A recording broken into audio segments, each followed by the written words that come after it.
আমি ঘরে ঢুকতেই দেখি আমার ছেলে কাজল আমার জন্য অপেক্ষা করছে। ওর চোখে এক ধরনের অদ্ভুত আবেগ। কি ব্যাপার কাজল? অনেক রাত হয়ে গেছে, এখনো ঘুমাসনি কেন? আমি ওর পাশে বসে জিজ্ঞাসা করলাম। কাজল আমার দিকে তাকালো। মা, আজ তোমাকে একটা কথা বলতে চাই। আর লুকাতে পারছি না আগি। আমি হাসলাম। কি কথা রে? বল। কাজল গভীর শ্বাস নিয়ে বলল, মা, আমি তোমাকে বিয়ে করতে চাই। আমি হেসে উঠলাম। কি যে তুই বলিস? মা, ছেলে কি কখনো বিয়ে করে? কিন্তু কাজলের মুখের দিকে তাকিয়ে আমি বুঝলাম ও ঠাট্টা করছে না। আমি গম্ভীর হয়ে গেলাম। কাজল, এসব কি বলছিস তুই? তুই আমার ছেলে। আমি তোকে জন্ম দিয়েছি। কাজল আমার হাত ধরে নিল। মা, আমি জানি এটা অস্বাভাবিক। কিন্তু আমি তোমাকে ভালোবাসি। শুধু মা হিসেবে নয়, একজন নারী হিসেবে। বাবার মৃত্যুর পর তুমি একা। আমিও একা। আমরা দুজন ছাড়া আর কে আছে আমাদের? আমি তোমাকে সুখী করতে চাই মা, আমি তোমাকে আমার স্ত্রী করতে চাই। আমি হাত ছাড়িয়ে নিলাম, উঠে দাঁড়ালাম। কাজল, তুই পাগল হয়ে গেছিস। এসব কি বলছিস? আমি তোর মা। এটা কত বড় পাপ। কাজল উঠে আমার কাছে এলো। মা, আমরা বাংলাদেশ ছেড়ে যাব।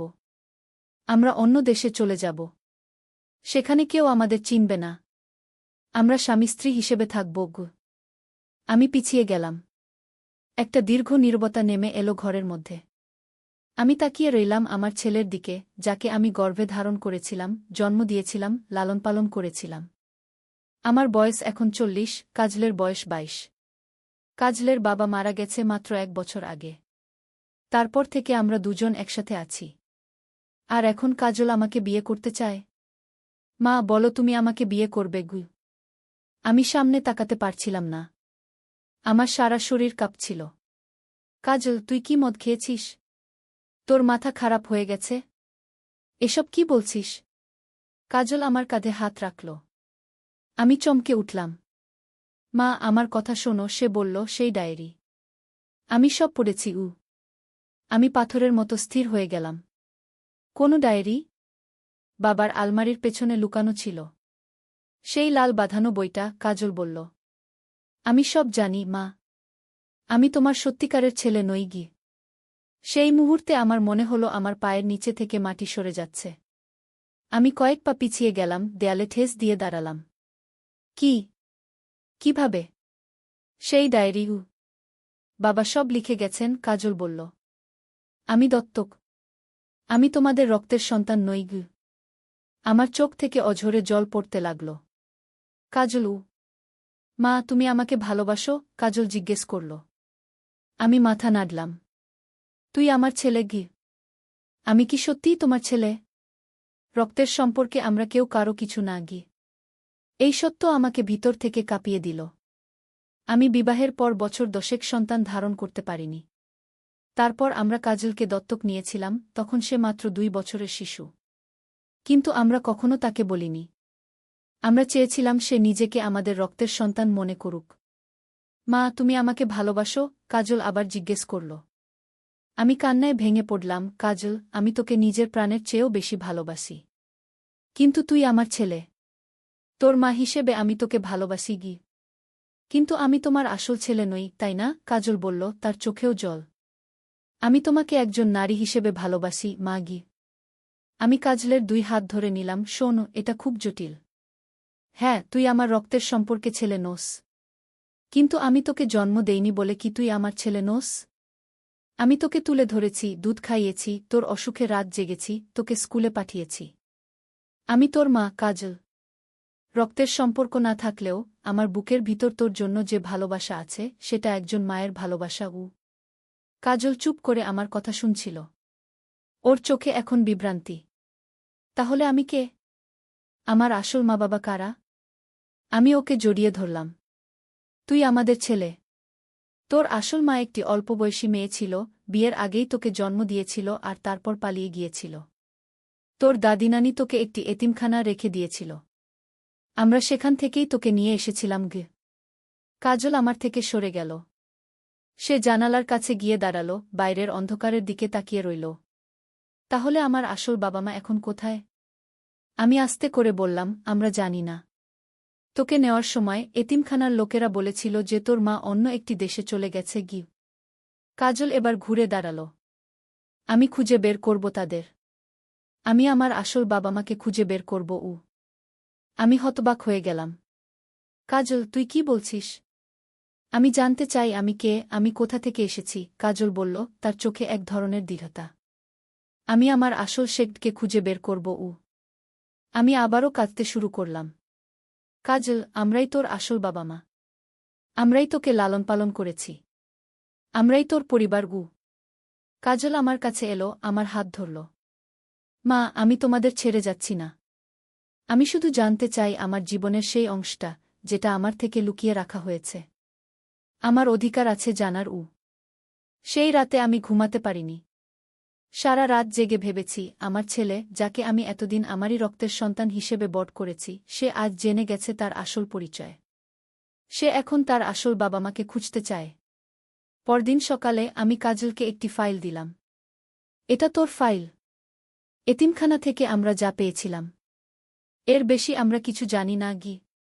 কাজল ফাইলটা খুলে দেখতে লাগল। মা, এটা কি আমার জন্ম সার্টিফিকেট? আমি মাথা নাড়লাম। হ্যাঁ, এতে তোর আসল মায়ের নাম আছে, কিন্তু বাবার নাম নেই গি। কাজল জন্ম সার্টিফিকেটটা দেখল। লুনা রহমান। এই নামের মেয়েটাই আমার জন্ম দিয়েছিল? হ্যাঁ, আমি বললাম। আমরা শুধু এটুকুই জানি গি। কাজল চুপ করে রইল কিছুক্ষণ। তারপর বলল, মা, আমি এই লুনা রহমানকে খুঁজব। আমি জানতে চাই সে কে, কেন সে আমাকে ছেড়ে চলে গেল। আমি কাজলের হাত ধরলাম। আমি তোকে সাহায্য করব, কাজল। আমরা একসাথে খুঁজব।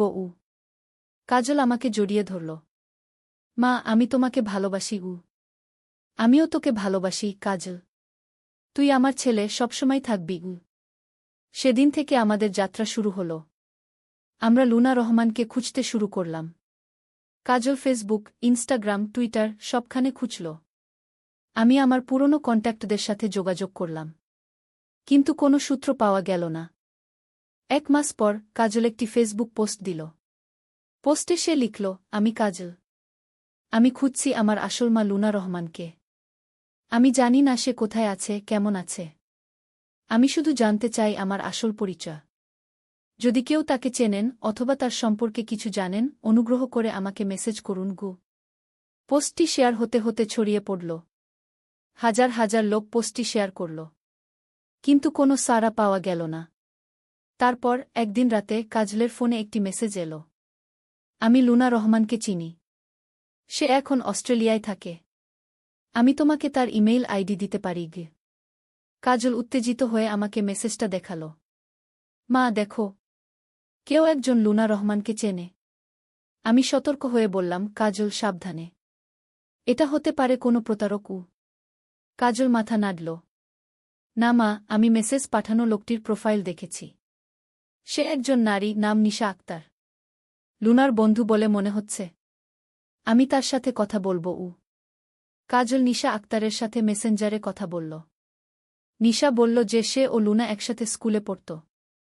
লুনা 10ম শ্রেণীতে পড়ার সময় গর্ভবতী হয়ে পড়ে। তার পরিবার তাকে বাড়ি থেকে বের করে দেয়। সে একটি বাচ্চা জন্ম দেয়, কিন্তু পরিবারের চাপে বাচ্চাটিকে এতিমখানা রেখে আসতে বাধ্য হয়। তারপর সে বাংলাদেশ ছেড়ে অস্ট্রেলিয়ায় চলে যায়। লুনা এখন কি করে? কাজল জিজ্ঞেস করল। সে অস্ট্রেলিয়ায় একটি হাসপাতালে নার্স হিসেবে কাজ করে, নিশা উত্তর দিল। সে বিয়ে করেছে, তার 2টি সন্তান আছে। আপনি কি আমাকে তার ইমেইল অথবা ফোন নম্বর দিতে পারেন? কাজল জিজ্ঞেস করল। আমি তার ইমেইল দিচ্ছি, নিশা বলল। কিন্তু আমি তাকে আগে জানাবো যে তুমি তার সাথে যোগাযোগ করতে চাও। কয়েকদিন পর নিশা কাজলকে লুনার ইমেইল আইডি দিল। কাজল একটি লম্বা ইমেইল লিখল লুনাকে। সে লিখল কিভাবে সে জানতে পেরেছে যে সে দত্তক, কিভাবে সে লুনাকে খুঁজছে, আর কেন সে তার সাথে যোগাযোগ করতে চায়। 2 দিন পর লুনার উত্তর এলো। প্রিয় কাজল, তোমার ইমেইল পেয়ে আমি অবাক হয়ে গেছি। আমি কখনো ভাবিনি যে তুমি আমাকে খুঁজবে। হ্যাঁ, আমি তোমার জন্মদাত্রী মা। আমি তোমাকে জন্ম দিয়েছিলাম যখন আমার বয়স মাত্র 15 বছর। আমার পরিবার আমাকে বাড়ি থেকে বের করে দিয়েছিল। আমি তোমাকে একটি এতিমখানা রেখে আসতে বাধ্য হয়েছিলাম। আমি জানি এটা খুব কঠিন সিদ্ধান্ত ছিল, কিন্তু আমার কাছে কোনো বিকল্প ছিল না।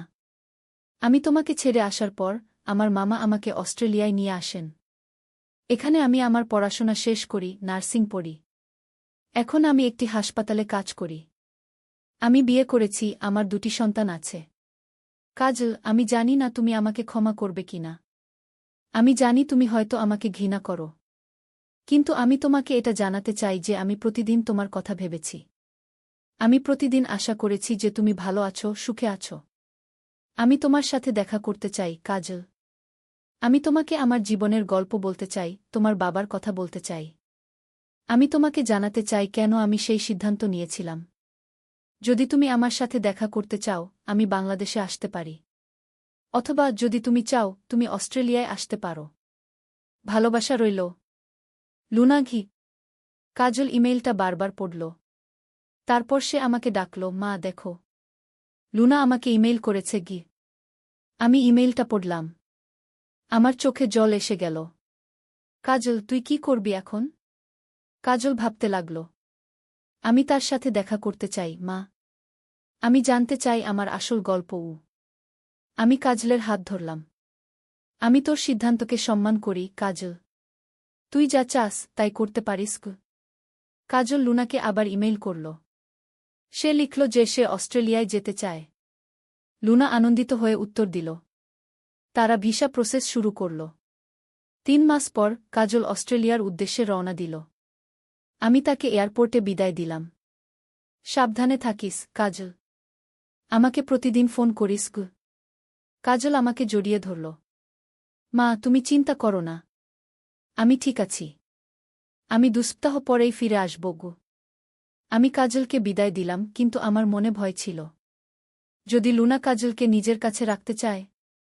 যদি কাজল আর ফিরে না আসে? 2 দিন পর কাজল অস্ট্রেলিয়া পৌঁছাল।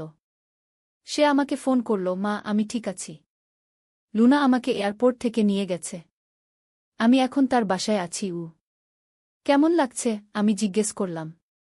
অদ্ভুত, কাজল বলল। আমি আমার আসল মাকে দেখেছি। সে দেখতে অনেকটা আমার মতোই গি। পরের কয়েকদিন কাজল প্রতিদিন আমাকে ফোন করত। সে আমাকে বলত লুনার সাথে তার কথোপকথনের কথা, কিভাবে লুনা তাকে তার গল্প বলেছে, কিভাবে সে কাজলের বাবার কথা বলেছে, একজন ছেলে যার সাথে তার স্কুলে প্রেম হয়েছিল, যে তাকে ছেড়ে চলে গিয়েছিল যখন সে জানতে পেরেছিল যে লুনা গর্ভবতী। লুনা তোকে কিছু বলেছে? আমি জিজ্ঞেস করলাম একদিন। সে কি তোকে ওখানে থাকতে বলেছে? কাজল হেসে উঠল। না মা, সে জানে আমি তোমার কাছে ফিরে যাব। সে শুধু আমাকে চিনতে চায়, আমার সাথে একটা সম্পর্ক গড়তে চায়। 2 সপ্তাহ পর কাজল ফিরে এলো বাংলাদেশে। আমি তাকে এয়ারপোর্টে নিতে গেলাম। যখন আমি তাকে দেখলাম, আমি দৌড়ে গিয়ে তাকে জড়িয়ে ধরলাম। কাজল, তুই ফিরে এসেছিস? কাজল আমাকে জড়িয়ে ধরল। হ্যাঁ মা, আমি ফিরে এসেছি। বাড়িতে ফেরার পথে আমরা একটি প্রাচীন বাড়ির পাশ দিয়ে যাচ্ছিলাম। ওটা বহুদিন ধরে খালি পড়ে আছে, আমাদের এলাকার সবাই বলে ভুতুড়ে বাড়ি। মা, একটা কথা বলতে ভুলে গেছি, কাজল বলল। লুনা আমাকে একটা জিনিস দিয়েছে। একটা হীরের হার। সে বলেছে এটা নাকি তার নানির ছিল, যা তার মা তাকে দিয়েছিল। সে তোকে হারটা দিয়েছে? আমি জিজ্ঞেস করলাম, অবাক হয়ে। হ্যাঁ, সে বলেছে এটা আমার উত্তরাধিকার, কাজল বলল। সে চেয়েছে আমি এটা রাখি। হঠাৎ করে আমাদের গাড়ি একটা ঝাঁকুনি খেল। এক মুহূর্ত পরেই গাড়ি থেমে গেল, ঠিক সেই ভুতুড়ে বাড়ির সামনে। কি হলো? আমি জিজ্ঞেস করলাম। ড্রাইভার নেমে গাড়ি চেক করল। ম্যাডাম, গাড়ির একটা টায়ার পাংচার হয়ে গেছে। ঠিক করতে সময় লাগবে। আপনারা যদি চান আমি অন্য গাড়ি ডেকে দিই। আমি ঘড়ি দেখলাম। রাত প্রায় 1টা। কতক্ষণ লাগবে? কমপক্ষে আধা ঘন্টা, ম্যাডাম। কাজল আমার দিকে তাকালো। চলো মা, আমরা ওই বাড়িটার সামনে বসি। এই রাতে রাস্তায় দাঁড়িয়ে থাকা ঠিক নয়। আমি ভুতুড়ে বাড়ির দিকে তাকালাম। বাড়িটা অন্ধকারে ডুবে আছে, কেবল চাঁদের আলো পড়েছে এর ভাঙা জানালাগুলো। আমার গা শিউরে উঠল। কাজল, তুই কি নিশ্চিত? কি হয়েছে মা? তুমি ভয় পাচ্ছ? কাজল হাসল। চলো না, একটু পুরনো বাড়িটা দেখে আসি। আমরা ড্রাইভারকে গাড়ি ঠিক করতে বলে ভুতুড়ে বাড়ির দিকে এগোলাম। বাড়ির গেটটা খোলা ছিল, আমরা ভিতরে ঢুকলাম। সামনে বিশাল একটা বাগান, সব জঙ্গলে ভরে গেছে। বাড়িটা বিশাল, পুরনো কলোনিয়াল স্টাইলে বানানো। এটা কার বাড়ি ছিল? কাজল জিজ্ঞেস করল। একসময় রায় পরিবারের ছিল, আমি বললাম। তারা বহু বছর আগে এই দেশ ছেড়ে চলে গেছে। বাড়িটা খালি পড়ে আছে তারপর থেকেই। আমরা বাড়ির সিঁড়িতে বসলাম। হঠাৎ কাজল জিজ্ঞেস করল, মা, তুমি জানো লুনার পুরো নাম কি? তোর জন্ম সার্টিফিকেটে শুধু লুনা রহমান লেখা ছিল। আমি বললাম। না, তার নাম লুনা রায় রহমান। কাজল বলল। রায় তার মায়ের পদবি। আমি অবাক হয়ে কাজলের দিকে তাকালাম। কি বললি? রায়? হ্যাঁ, কেন? কি হয়েছে? কাজল জিজ্ঞেস করল। আমি ওই বাড়ির দিকে তাকালাম। এই বাড়ি ছিল রায় পরিবারের। তাদের মেয়ে মিনা রায় বিয়ে করেছিলেন আজহার রহমান নামে এক ব্যবসায়ীকে। তারা দুজনই মারা গেছেন, কিন্তু আমি শুনেছি তাদের একটি মেয়ে ছিল। তুমি বলতে চাচ্ছ? কাজল বলতে শুরু করল। হ্যাঁ, সম্ভবত লুনা এই বাড়িরই মেয়ে। আমি বললাম। এটাই তার ঠাকুরদাদার বাড়ি। আমরা দুজনেই স্তব্ধ হয়ে গেলাম। হঠাৎ একটা আওয়াজ শুনলাম, যেন কেউ হাঁটছে বাড়ির ভেতরে। কে ওখানে? কাজল চিৎকার করে জিজ্ঞেস করল। কোনো উত্তর এলো না। কিন্তু আমরা আবার সেই আওয়াজ শুনলাম, এবার আরও পরিষ্কার। কাজল, চল, আমরা এখান থেকে যাই। আমি ভয়ে কাঁপতে শুরু করলাম। না মা, চলো দেখি কে আছে ভেতরে, কাজল বলল। সে টর্চ জ্বালালো তার ফোনে। কাজল, না। আমি তাকে থামাতে চেষ্টা করলাম, কিন্তু সে ইতিমধ্যেই বাড়ির দরজার দিকে এগিয়ে গেছে। আমি নিজের ভয় কাটিয়ে উঠে কাজলের পিছনে গেলাম। বাড়ির দরজা ধাক্কা দিতেই খুলে গেল। আমরা ভেতরে ঢুকলাম। ভেতরে অন্ধকার, শুধু কাজলের ফোনের টর্চের আলো। আমরা একটা বিশাল হোলঘরে ঢুকলাম। দেয়ালে টাঙানো ছবি, সবকিছু ধুলো ঢাকা। হঠাৎ আমরা আবার শব্দ শুনলাম, এবার উপর থেকে আসছে। কে ওখানে? কাজল আবার জিজ্ঞেস করল। এবার একটি নারী কণ্ঠ শোনা গেল। কাজল? আমরা দুজনেই চমকে উঠলাম। কে? আমি জিজ্ঞেস করলাম। একটি মহিলা সিঁড়ি দিয়ে নেমে এলেন। তিনি একটি টর্চ জ্বালিয়েছিলেন। আলো তার মুখে পড়তেই আমি চিনতে পারলাম। লুনা? হ্যাঁ, আমি লুনা, মহিলাটি বললেন। আমি জানতাম তোমরা আসবে এখানে। তুমি কিভাবে এখানে? কাজল জিজ্ঞেস করল বিস্ময়ে। আমি তোমার সাথেই বাংলাদেশে এসেছি, লুনা বলল। আমি চেয়েছিলাম আমার পুরনো বাড়ি দেখতে। আমি ভেবেছিলাম কাল সকালে আসব, কিন্তু আজই চলে এসেছি। কিন্তু তুমি কিভাবে জানলে আমরা এখানে আসব? আমি জিজ্ঞেস করলাম। লুনা হাসল। আমি জানিনি। এটা শুধু কাকতালীয়। আমি উপরে ছিলাম আমার পুরনো ঘরে, যখন শুনলাম কেউ বাইরে কথা বলছে। আমরা তিনজন সেখানে দাঁড়িয়েছিলাম বিস্ময়ে। এই অদ্ভুত কাকতাল, যে লুনা বাংলাদেশে ফিরে এসেছে, যে সে আমাদের আগে এই বাড়িতে এসেছে, আর আজ রাতে আমাদের গাড়ি ঠিক এই বাড়ির সামনে খারাপ হয়ে গেছে। চলো ভেতরে বসি, লুনা বলল। আমি নিজের সাথে কিছু খাবার এনেছি। আমরা লুনার পিছনে উপরে গেলাম। সে আমাদের একটি ঘরে নিয়ে গেল। ঘরটি পরিষ্কার ছিল, সেখানে একটি মোমবাতি জ্বলছিল। তুমি এখানে থাকছ? কাজল জিজ্ঞেস করল। না, আমি একটি হোটেলে উঠেছি, লুনা বলল। আমি শুধু আজ রাতে এখানে এসেছি। এটা আমার ঠাকুরদাদার বাড়ি। আমি এখানে বড় হয়েছি। আমার বাবা মা যখন মারা যান, আমার নানানানি আমাকে নিয়ে যান তাদের বাসায়। কিন্তু এই বাড়ি এখনও আমাদের। লুনা আমার দিকে তাকাল। আপনি কাজলের মা, তাই না? আমি মাথা নাড়লাম। হ্যাঁ, আমি নীলা। আপনি কাজলকে অনেক ভালো করে লালন পালন করেছেন, লুনা বলল। আমি আপনাকে ধন্যবাদ জানাতে চাই। আমি কিছু বলতে পারলাম না। আমার চোখে জল আসছিল। মা, ঠিক আছে। কাজল আমার পাশে এসে হাত ধরল। আমি তোমাকে একটা কথা বলতে চাই, কাজল, লুনা বলল। আমি তোমাকে যে হারটা দিয়েছি সেটা শুধু আমার নানির নয়, সেটা এই পরিবারের একটি ঐতিহাসিক গহনা। এই হারটা আমার ঠাকুরদাদা নিজে বানিয়েছিলেন তার স্ত্রীর জন্য। এই হারটা। কাজল তার ব্যাগ থেকে হারটা বের করল। হ্যাঁ, লুনা মাথা নাড়ল। এই হারের মধ্যে একটা রহস্য আছে। কি রহস্য? আমি জিজ্ঞেস করলাম। লুনা একটা গভীর শ্বাস নিল। আমার ঠাকুরদাদা ছিলেন একজন বিখ্যাত জহুরি। তিনি অনেক মূল্যবান গহনা বানিয়েছিলেন। তিনি যখন মারা যান, তিনি তার সম্পত্তি তার দুই ছেলের মধ্যে ভাগ করে দেন, আমার দাদা এবং তার ভাই, আমার চাচা।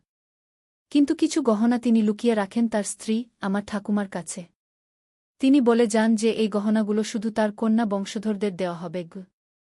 এই হারটাও সেগুলোর মধ্যে একটা? কাজল জিজ্ঞেস করল। হ্যাঁ, লুনা মাথা নাড়ল। আমার ঠাকুমা এটা আমার মাকে দেন, আমার মা আমাকে। আর এখন আমি তোমাকে দিয়েছি। কিন্তু আমি তো ছেলে, কাজল বলল। তুমি বললে শুধু কন্যা বংশধরদের দেওয়া হবে। লুনা একটু থামল। হ্যাঁ, কিন্তু তুমি আমার সন্তান। আমি চেয়েছি তুমি এটা রাখো।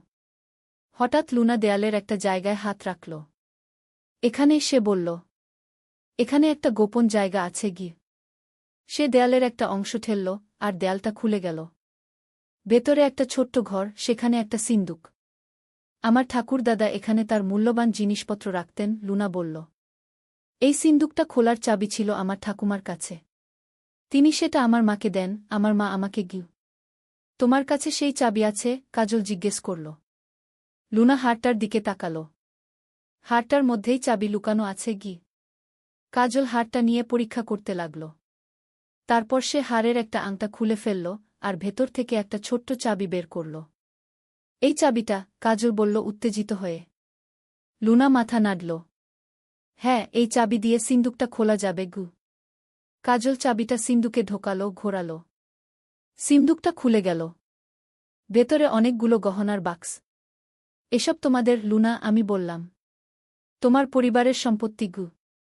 লুনা একটা বাক্স খুলল। ভেতরে একটা সোনার হার, হিরে বসানো। এটা আমার ঠাকুমার ছিল, সে বলল। তারপর আরেকটা বাক্স খুলল, এটা আমার মায়ের বিয়ের গহনা। এভাবে সে আরও কয়েকটি বাক্স খুলল। সবগুলোতেই অসাধারণ সব গহনা। তোমরা আমার সাথে থাকবে? লুনা জিজ্ঞেস করল।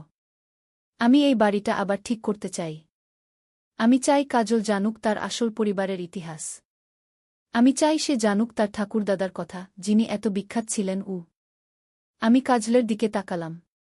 তুই কি চাস, কাজল? কাজল একটু ভাবল। আমি চাই আমরা দুটো পরিবারই রাখি, মা। তুমি আমার মা, চিরকাল থাকবে। কিন্তু লুনাও আমার জন্মদাত্রী মা। আমি চাই আমরা সবাই একসাথে থাকি, একটা বড় পরিবার হিসেবে। লুনা আমার দিকে তাকাল।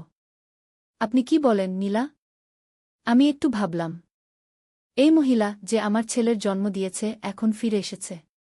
কিন্তু সে তো কাজলকে নিয়ে যেতে চাইছে না। সে চায় আমরা সবাই একসাথে থাকি। আমি রাজি, আমি বললাম। আমরা একসাথে থাকব। লুনা হাসল। ধন্যবাদ, নীলা। আমি জানি এটা আপনার জন্য কতটা কঠিন। কিন্তু আমি আপনাকে প্রতিশ্রুতি দিচ্ছি, আমি কখনো কাজলকে আপনার থেকে দূরে নিয়ে যাব না। আপনিই তার মা, চিরকাল। হঠাৎ আমরা বাইরে থেকে একটা আওয়াজ শুনলাম। ম্যাডাম, আপনারা কোথায়? ড্রাইভার ডাকছে, আমি বললাম। গাড়ি ঠিক হয়ে গেছে। আমরা তিনজন নিচে নেমে গেলাম। ড্রাইভার অবাক হয়ে গেল লুনাকে দেখে। ইনি কে, ম্যাডাম? ইনি লুনা, আমি বললাম। আমাদের পরিবারের একজন। ড্রাইভার মাথা নাড়ল। গাড়ি ঠিক হয়ে গেছে, ম্যাডাম। আমরা এখন যেতে পারি। লুনা, তুমি আমাদের সাথে চলো, আমি বললাম। আজ রাতে আমাদের বাসায় থাকো। কাল আমরা আবার এখানে আসব। লুনা মাথা নাড়ল। ঠিক আছে। আমি যাব। আমরা তিনজন গাড়িতে উঠলাম। গাড়ি ছাড়ার আগে আমি একবার পিছন ফিরে তাকালাম সেই প্রাচীন বাড়ির দিকে। আজ রাতে আমাদের জীবন একেবারে বদলে গেছে। আমার ছেলে তার আসল মাকে খুঁজে পেয়েছে, একটি লুকানো ধন আবিষ্কার করেছে, এবং একটি নতুন পরিবার পেয়েছে। কাজল আমার হাত ধরে নিল। মা, সবকিছু ঠিক আছে। আমি এখনও তোমার ছেলে। আমি হাসলাম, কিন্তু আমার চোখে জল ছিল। আমি জানি, কাজল। আমি জানি। গাড়ি ছেড়ে দিল, আর আমরা তিনজন একসাথে বাড়ির দিকে রওনা দিলাম, একটি নতুন জীবনের শুরু করতে। একদিন আলী সাহেব সোহেলের অফিসে এলেন। সোহেল তাকে দেখে অবাক হয়ে গেল। স্যার, আপনি এখানে? হ্যাঁ, সোহেল। তোমার অফিস একবার দেখতে চাইলাম। খুব সুন্দর হয়েছে। আলী সাহেব পুরো অফিস ঘুরে দেখলেন। কর্মচারীদের সাথে কথা বললেন। তারপর সোহেলের রুমে এসে বসলেন। সোহেল, তুমি অনেক দূর এসেছ। মনে আছে 7 বছর আগে তুমি যখন আমার অফিসে প্রথম এসেছিলে? চা বানানোর কাজ করতে?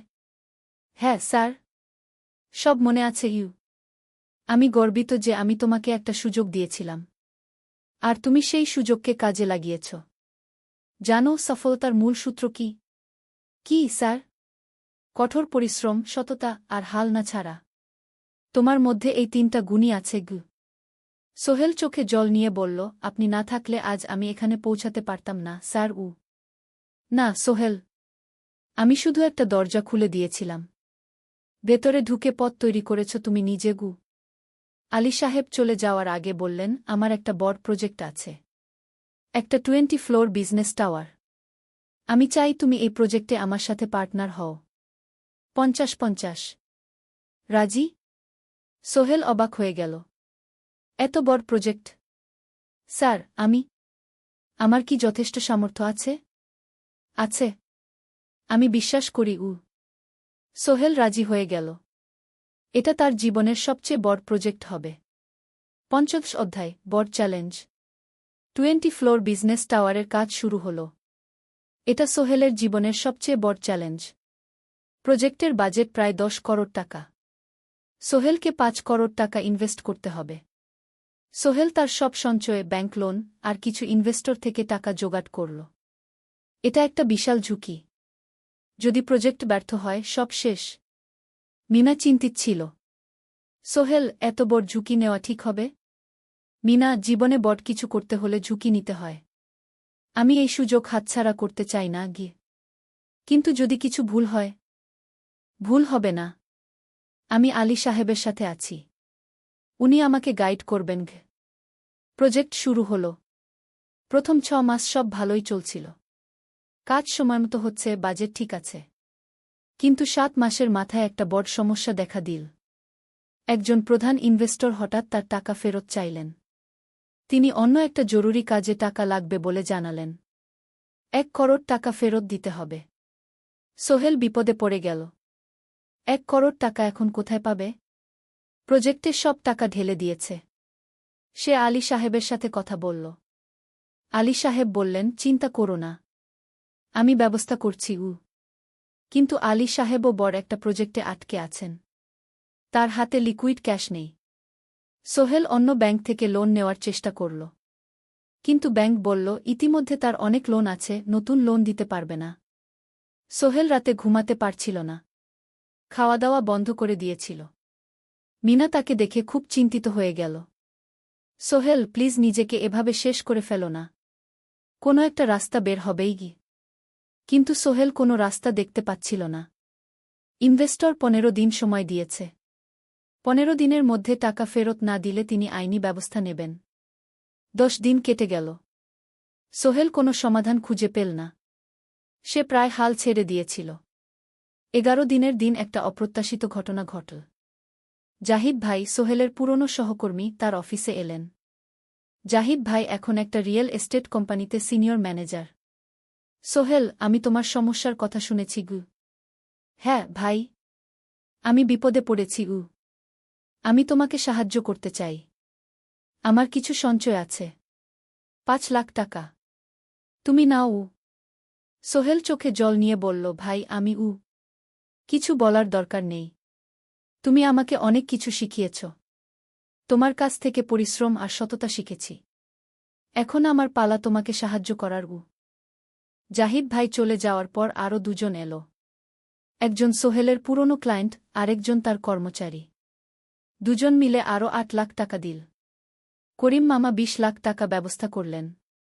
তার কিছু বন্ধুদের কাছ থেকে ধার করে। মিনা তার সব গয়না বিক্রি করে 10 লাখ টাকা দিল। সবাই মিলে প্রায় 45 লাখ টাকা জোগাড় হল। বাকি 65 লাখ টাকা সোহেল তার অফিসের সব অ্যাসেট বিক্রি করে আর একটা প্রাইভেট ফিন্যান্স কোম্পানি থেকে উচ্চ সুদে লোন নিয়ে ব্যবস্থা করল। ঠিক 14 দিনের দিন সোহেল ইনভেস্টরকে 1 করোড় টাকা ফেরত দিল। ইনভেস্টর টাকা নিয়ে চলে গেলেন। সোহেল তার অফিসে ফিরে এসে চেয়ারে বসে কাঁদল। এত চাপ, এত টেনশন, সব যেন একসাথে বের হয়ে এল। মিনা এসে তাকে জড়িয়ে ধরল। আমরা পেরেছি সোহেল, আমরা পেরেছি গু। 16 অধ্যায়, পুনরুদ্ধার। এই ঘটনার পর সোহেল আরও সাবধান হয়ে গেল। সে বুঝল, ব্যবসায় শুধু সাহস নয়, বুদ্ধিও লাগে। ঝুঁকি নিতে হয়, কিন্তু হিসাব করে।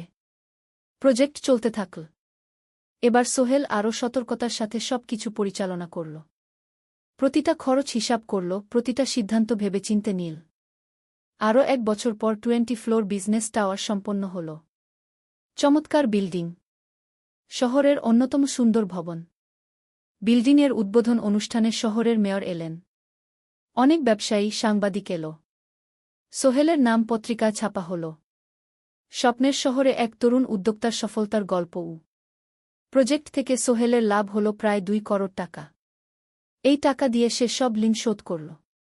জাহিদ ভাইয়ের টাকা ফেরত দিল। করিম মামার ঋণ শোধ করল। যারা সাহায্য করেছিল সবাইকে টাকা ফেরত দিল। মিনার জন্য নতুন গয়না কিন, আরও সুন্দর।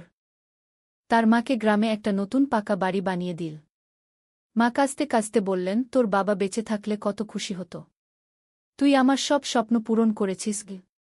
সোহেল নিজেদের জন্য একটা ফ্ল্যাট কিন, 4 রুমের ফ্ল্যাট, সমুদ্রের কাছে। এখন আর ভাড়া বাড়িতে থাকতে হয় না। 7ম অধ্যায়, প্রতিদান। সোহেল এখন একজন প্রতিষ্ঠিত উদ্যোক্তা। কিন্তু সে তার শেখ ভোলেনি। যে গ্রাম থেকে সে এসেছে, যারা তাকে সাহায্য করেছে, কাউকেই ভোলেনি। সে তার গ্রামে একটা স্কুল বানিয়ে দিল। সোহেল ফাউন্ডেশন স্কুল কু গরিব ছেলেমেয়েরা ফ্রিতে পড়তে পারবে। ভালো শিক্ষক নিযোগ দিল। ভালো পড়াশোনার ব্যবস্থা করল। শহরে একটা ফ্রি মেডিকেল ক্লিনিক খুলল। গরিব মানুষরা ফ্রিতে চিকিৎসা পাবে। প্রতি বছর 10 জন মেধাবী কিন্তু গরিব ছাত্রছাত্রীকে স্কলারশিপ দেওয়া শুরু করল। তারা বিনামূল্যে পড়াশোনা করতে পারবে। একদিন একটা টিভি চ্যানেল সোহেলের ইন্টারভিউ নিতে এলো। আপনার সফলতার গোপন সূত্র কি? সোহেল একটু ভেবে বলল, কঠোর পরিশ্রম, সততা আর হাল না ছাড়া। এই 3টা জিনিস যদি কারো মধ্যে থাকে, সে যে কোনো কিছু অর্জন করতে পারে। আর সবচেয়ে বড় কথা, যারা আমাকে সাহায্য করেছে তাদের ছাড়া আমি কিছুই না। একা কেউ সফল হতে পারে না। আপনার পরবর্তী স্বপ্ন কি? আমি চাই আরও মানুষকে সাহায্য করতে। আমার মতো যারা গ্রাম থেকে শহরে আসে তাদের জন্য একটা ট্রেনিং সেন্টার খুলব। তারা সেখানে বিভিন্ন স্কিল শিখতে পারবে, চাকরি পাবে, নিজের পায়ে দাঁড়াতে পারবে। 8ম অধ্যায়, নতুন প্রজন্ম। আরও 5 বছর কেটে গেল। সোহেল এখন 45 বছরের। তার মেয়ে সারা এখন 9 বছরের। স্কুলে ক্লাস 4-এ পড়ে। খুব মেধাবী মেয়ে। একদিন সারা বাবাকে জিজ্ঞেস করল, বাবা, তুমি কিভাবে এত বড় হলে? আমার বন্ধুরা বলে তুমি একজন সফল মানুষ গো। সোহেল তাকে কোলে নিয়ে বসল। বাবা, তুমি জানো তোমার দাদু ছিলেন একজন স্কুল শিক্ষক। খুব সৎ মানুষ। কিন্তু আমরা গরিব ছিলাম। আমি রিকশা চালাতাম। রিকশা? সত্যি? হ্যাঁ। তারপর আমি এই শহরে এলাম। অনেক কষ্ট করেছি। কিন্তু হাল ছাড়িনি। মানুষ আমাকে সাহায্য করেছে। আর আমি কঠোর পরিশ্রম করেছি। বাবা, আমিও কি তোমার মতো হতে পারব? অবশ্যই পারবে বাবা। তবে মনে রেখো, সফলতা মানে শুধু টাকা পয়সা না। সফলতা মানে ভালো মানুষ হওয়া, অন্যদের সাহায্য করা, সৎ থাকা। সারা মাথা নাড়ল। আমি ভালো মানুষ হব বাবা। সোহেল তার মেয়েকে জড়িয়ে ধরল। মনে মনে ভাবল, তার জীবনের সব কষ্ট সার্থক হয়েছে। মিনা রান্নাঘর থেকে ডাকল, খাবার তৈরি। এসো। সোহেল সারাকে নিয়ে ডাইনিং টেবিলে গেল। ঋতু এসেছে। সে এখন বিয়ে করেছে, তার একটা ছেলে হয়েছে। সোহেলের মা মাঝে মাঝে চট্টগ্রামে বেড়াতে আসেন। আজও এসেছেন।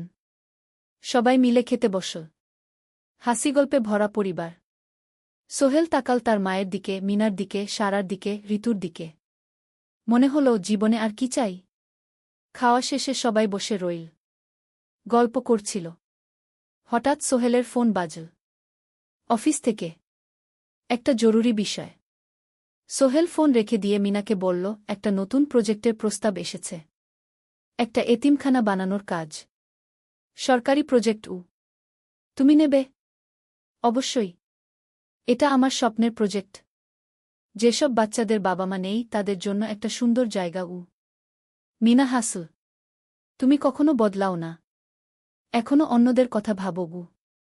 এটাই তো জীবন মিনা। শুধু নিজের জন্য বাঁচলে কি হবে? 19 অধ্যায়, উত্তরাধিকার। 10 বছর আরও কেটে গেল। সোহেল এখন 55 বছরের। তার চুলে পাক ধরেছে। কিন্তু শক্তি এখনও আগের মতোই। সারা এখন 19 বছরের। সে বিশ্ববিদ্যালয়ে ইঞ্জিনিয়ারিং পড়ছে। সে চায় বাবার মতো কনস্ট্রাকশন ইন্ডাস্ট্রিতে কাজ করতে। একদিন সারা বাবাকে বলল, বাবা, আমি তোমার কোম্পানিতে কাজ করতে চাই।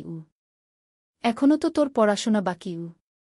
জানি, কিন্তু আমি এখন থেকেই শিখতে চাই। ছুটির দিনে তোমার সাথে সাইটে যেতে চাই।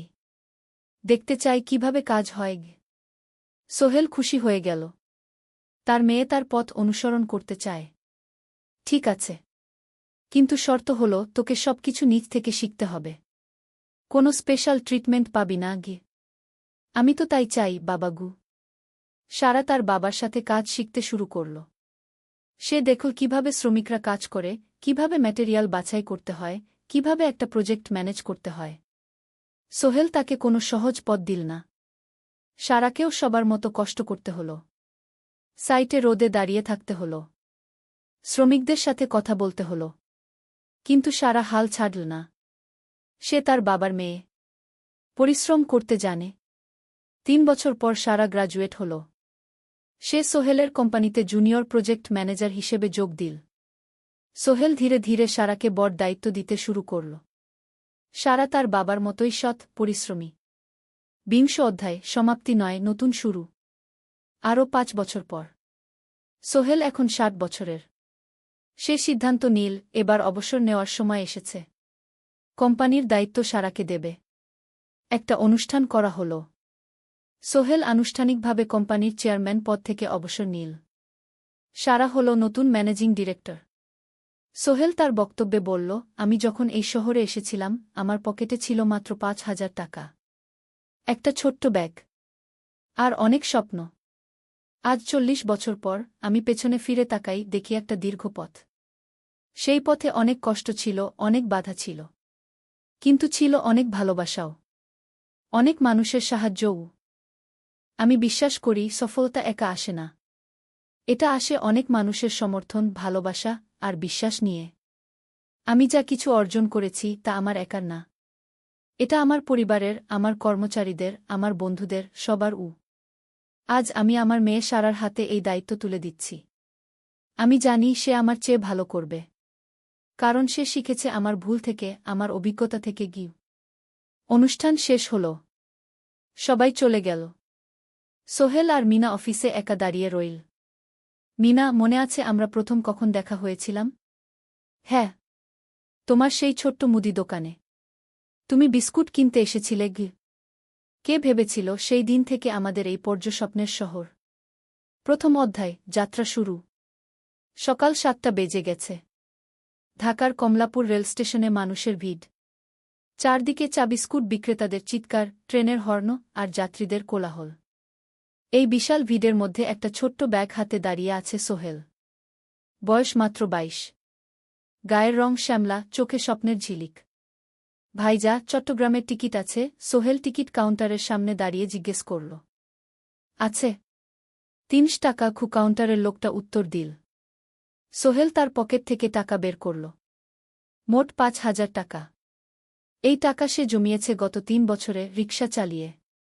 তার স্বপ্ন ছিল চট্টগ্রাম গিয়ে একটা ভালো চাকরি পাওয়া। গ্রামে আর থাকতে চায় না সে। বাবা মারা গেছেন 10 বছর আগে। মা আর ছোট বোন ঋতুকে নিয়ে সংসার চালাচ্ছিল রিকশা চালিয়ে। কিন্তু এভাবে তো আর সারা জীবন চলবে না। টিকিট কেটে সোহেল প্ল্যাটফর্মে এলো। ট্রেন ছাড়বে আর মাত্র 15 মিনিট পরে। সে একটা বেঞ্চে বসে পড়ল। ব্যাগটা বুকের কাছে চেপে ধরল। এই ব্যাগে আছে তার সব সম্পদ, কিছু কাপড়, একটা ছোট্ট ফটো ফ্রেমে বাবা মায়ের ছবি, আর কিছু টাকা। কোথায় যাচ্ছেন? পাশে বসা একজন বয়স্ক মানুষ জিজ্ঞেস করলেন। চট্টগ্রাম কাকা। চাকরি খুঁজতে যাচ্ছি। কে? সোহেল বিনয়ের সাথে উত্তর দিল। ভালো। তবে শহরে সাবধানে থাকবেন। শহর মানে অনেক সুযোগ, কিন্তু অনেক ফাঁদও আছে। বয়স্ক লোকটা বললেন। সোহেল মাথা নাড়ল। সে জানে শহরের জীবন সহজ না। কিন্তু তার কোনো বিকল্প নেই। গ্রামে রিকশা চালিয়ে মাসে 3,500 টাকা আয় হতো।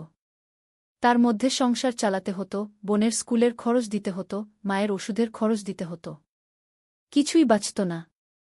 আর এই জীবন থেকে বেরোনোর একটাই পথ, শহরে গিয়ে ভালো কাজ খুঁজে নেওয়া। সোহেল মনে মনে ভাবল তার বাবার কথা। বাবা ছিলেন একজন স্কুল শিক্ষক। খুব সৎ মানুষ ছিলেন। সবসময় বলতেন, সোহেল, তুই লেখাপড়া শিখে বড় মানুষ হবি। আমাদের পরিবারে আর কেউ বড় চাকরি করেনি। তুই করবি কি? কিন্তু বাবা যখন মারা গেলেন তখন সোহেল মাত্র এসএসসি পরীক্ষা দিয়েছে। ফলাফল ভালো হয়েছিল, জিপিএ অর্ধচতু।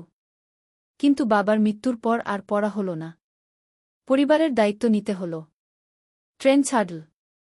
সোহেল জানালার পাশে বসে বাইরে তাকাল। ধানক্ষেত, নদী, ছোট ছোট গ্রাম, সব পেছনে ফেলে ট্রেন এগিয়ে চল। সোহেলের মনে হল সে যেন তার পুরনো জীবনটাকেও পেছনে ফেলে আসছে। ট্রেনে একজন হকার এসে চা বিক্রি করছিল। সোহেল একটা চা কিন। 10 টাকা। চা খেতে খেতে সে ভাবছিল, চট্টগ্রাম পৌঁছে কি হবে? করিম মামা তাকে সাহায্য করবেন তো? চাকরি পাওয়া যাবে তো? করিম মামা আসলে সোহেলের খুব দূর সম্পর্কের মামা। সোহেলের দাদির বোনের ছেলে। অনেক বছর আগে গ্রাম ছেড়ে চট্টগ্রামে চলে গিয়েছিলেন। সেখানে একটা কনস্ট্রাকশন কোম্পানিতে কাজ করেন। বছরে একবার দুবার গ্রামে আসতেন। গত বছর যখন এসেছিলেন তখন সোহেলের মাকে বলেছিলেন, সোহেলকে চট্টগ্রাম পাঠান। আমি একটা কাজের ব্যবস্থা করে দেব। সেই কথাতেই ভরসা করে সোহেল আজ এই যাত্রা। দ্বিতীয় অধ্যায়, নতুন শহর। চট্টগ্রাম পৌঁছাতে প্রায় 6 ঘণ্টা লেগে গেল। দুপুর 1টা বাজে। সোহেল স্টেশন থেকে বের হয়ে শহরের রাস্তায় দাঁড়াল। কি বিশাল শহর! এত গাড়ি, এত মানুষ। চারদিকে উঁচু উঁচু বিল্ডিং, দোকানপাট, মানুষের ভিড়। সোহেল কিছুক্ষণ দাঁড়িয়ে থাকল সব কিছু দেখতে দেখতে। তার মনে হচ্ছিল সে যেন অন্য কোনো পৃথিবীতে এসে পড়েছে। তার পকেটে একটা ছোট্ট কাগজ আছে। সেখানে লেখা একটা ঠিকানা, করিম মিয়া, বাড়ি নং 23, রোড নং 5, আগ্রাবাদ, চট্টগ্রামকে। সোহেল একটা রিকশা ডাকল। কত নেবেন আগ্রাবাদ যেতে? 50 টাকা গু। সোহেল রিকশায় উঠল। রাস্তার দুধারে দোকান, মার্কেট, অফিস, সব কিছু দেখতে দেখতে সে অবাক হয়ে গেল। এত বড় শহর, এত কিছু! গ্রামের সেই ছোট্ট বাজারের সাথে কোনো তুলনাই হয় না। প্রায় আধা ঘণ্টা পর রিকশা একটা পুরনো বাড়ির সামনে থামল। 3 তলা বাড়ি, কিন্তু রং উঠে গেছে। সিঁড়ি দিয়ে উঠে 3য় তলায় করিম মামার ফ্ল্যাটে নক করল। দরজা খুলল এক মধ্যবয়সী মহিলা। কে? আসসালামু আলাইকুম আপা। আমি সোহেল। নোয়াখালীর গ্রাম থেকে এসেছি। করিম মামা বাড়িতে আছেন? মহিলা তাকে মাথা থেকে পা পর্যন্ত দেখল। করিম তো অফিসে গেছে। তুমি কে? কোথা থেকে এসেছ? সোহেল সব খুলে বলল। মহিলা তাকে ভেতরে ঢুকতে দিল। বসো। করিম সন্ধ্যায় ফিরবে গু। ফ্ল্যাটটা ছোট। 2টো রুম, একটা ছোট্ট রান্নাঘর আর একটা বাথরুম। কিন্তু সোহেলের কাছে খুব সুন্দর লাগল। গ্রামের সেই টিনের ঘরের চেয়ে তো অনেক ভালো। মহিলা তার নাম জানাল, সালমা। করিম মামার স্ত্রী। তাদের 2টো ছেলে, একজন ক্লাস 8-এ পড়ে, আরেকজন ক্লাস 5-এ। খেয়েছ? সালমা আপা জিজ্ঞেস করল। না আপা গু। অপেক্ষা করো। ভাত আছে, মাছ আছে। খাও। সোহেল প্রথমে রাজি হতে চাইল না। কিন্তু খুব খিদে পেয়েছিল। সকাল থেকে শুধু একটা চা আর বিস্কুট খেয়েছে। খাওয়া দাওয়ার পর সোহেল বসে রইল। সালমা আপা তাকে গল্প করতে লাগল। তোমার মা কেমন আছেন? তোমার বোন? ভালো আছে আপা। মার একটু গেটে বাত আছে। ওষুধ খাচ্ছেন। বোন স্কুলে পড়ে কু। তুমি কি করতে চাও এখানে? চাকরি খুঁজছি আপা। যে কোনো কাজ করব। বাসায় মা আর বোনকে টাকা পাঠাতে হবে। সালমা আপা মাথা নাড়ল। করিম তোমার জন্য কিছু একটা করবে। সে ভালো মানুষ গ। সারাদিন অপেক্ষা করু সোহেল। সন্ধ্যা 6টায় করিম মামা ফিরলেন। 50-এর কাছাকাছি বয়স, কালো রঙের প্যান্ট শার্ট পরা, হাতে একটা ব্যাগ। আরে সোহেল, কবে এলি? করিম মামা খুশি হয়ে বললেন। আজ সকালে মামা গু। করিম মামা তাকে জড়িয়ে ধরলেন। অনেকদিন পর দেখলাম। কেমন আছিস? ভালো আছি মামা গি। ভালো করেছিস এসে। এখানে অনেক সুযোগ আছে। তোর জন্য একটা কাজের ব্যবস্থা করে দেব। তবে প্রথমে কয়েকদিন এখানে থাক। শহরটা একটু চিনে নে। তারপর কাজে যোগ দিবি। সোহেলের মনে আসার আলো জ্বল। সে ভাবল হয়তো তার ভাগ্য এবার পাল্টাবে। তৃতীয় অধ্যায়, প্রথম চাকরি। এক সপ্তাহ পরে করিম মামা সোহেলকে তার কোম্পানিতে নিয়ে গেলেন। কোম্পানির নাম আলামিন কনস্ট্রাকশন। অফিসটা শহরের কেন্দ্রে ৫ তলা একটা বিল্ডিংয়ের দোতলায়। মালিক আলী সাহেব। ৫০-এর কাছাকাছি বয়স, মোটা চেহারা, চোখে সোনার ফ্রেমের চশমা। বড়লোক মানুষ, কিন্তু খুব কড়া। এই ছেলেটাকে কি কাজে লাগাবেন? আলী সাহেব করিম মামাকে জিজ্ঞেস করলেন। স্যার, ও আমার আত্মীয়। গ্রাম থেকে এসেছে। খুব পরিশ্রমী। যে কোনো কাজে লাগাতে পারেন। আলী সাহেব সোহেলের দিকে তাকালেন। তুমি কি পড়েছ? Sir, SSC pass. জিপিএ অর্ধচতু। হুম। ভালো। কম্পিউটার চালাতে পারো? না স্যার, পারি না। কিন্তু শিখতে চাই। আলী সাহেব একটু ভাবলেন। ঠিক আছে। তোমাকে অফিসের কাজে রাখব। ফাইল গুছানো, চা বানানো, কাগজপত্র নিয়ে যাওয়া, না এসব। মাসে ৫,০০০ টাকা। রাজি আছো? জি স্যার। সোহেল খুশি হয়ে গেল। ৫,০০০ টাকা। রিকশা চালিয়ে ৩,৫০০ পেত। এখানে ৫,০০০। কাজ শুরু হলো পরদিন থেকে। সকাল ৮টায় অফিসে যেতে হয়, ফিরতে হয় সন্ধ্যা ৭টায়। প্রথম দিন সোহেল ঘুম থেকে উঠল ভোর ৫টায়।